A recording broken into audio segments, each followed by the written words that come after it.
General secretary Vellappally നടേശനെ പിന്തുണച്ച ഉണ്ണിയാർച്ചമാരുടെ രക്തതിലകം ചാർത്തിയുള്ള പ്രതിഷേധാഗ്നിയുമായി SNDP യോഗം കേന്ദ്ര വനിതാ സംഘം. വെള്ളാപ്പള്ളി നടേശനെ വേട്ടയാടാനുള്ള നീക്കം അനുവദിക്കില്ല എന്ന വനിതാ സംഘം ഭാരവാഹികൾ തൃശൂരിൽ വ്യക്തമാക്കി. 3 പതിറ്റാണ്ടായി ഈഴവ സമുദായത്തെ നയിക്കുന്ന വെള്ളാപ്പള്ളി നടേശനെ വർഗീയവാദിയായി ചിത്രീകരിച്ച സ്വകാര്യ ചാനലിന്റെ നിലപാടിനെതിരെയായിരുന്നു പ്രതിഷേധം. വെള്ളാപ്പള്ളി നടേശന്റെ ദേഹത്ത് കരിയോയിലൊഴിക്കലും അതിന് ക്യാഷ് അവാർഡ് നൽകലുമെല്ലാം പ്രഖ്യാപിച്ച മലപ്പുറം യൂത്ത് കോൺഗ്രസ് നേതാവിനെതിരെയും പ്രതിഷേധം ഇരമ്പി.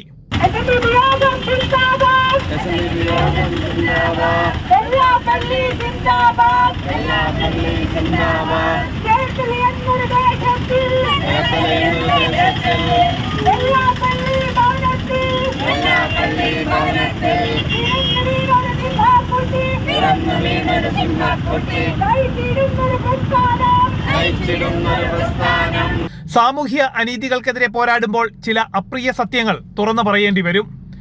ഇതിനെ വർഗീയതയായി ചിത്രീകരിക്കുന്ന അന്യായമാണെന്ന് പ്രവർത്തകർ ചൂണ്ടിക്കാണിച്ചു.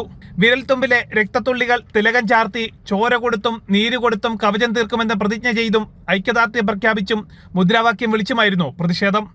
ശക്തൻ തമ്പുരാൻ പ്രതിമയ്ക്ക് സമീപം നടന്ന പ്രതിഷേധത്തിന് കേന്ദ്ര വനിതാ സംഘം president KP Krishnakumari, vice president Sheeba teacher, secretary advocate Sangeetha Viswanathan, ജില്ലാ കോഓർഡിനേറ്റർ ഇന്ദിരാ ദേവി ടീച്ചർ തുടങ്ങിയവർ നേതൃത്വം നൽകി. ജനം, തൃശൂർ.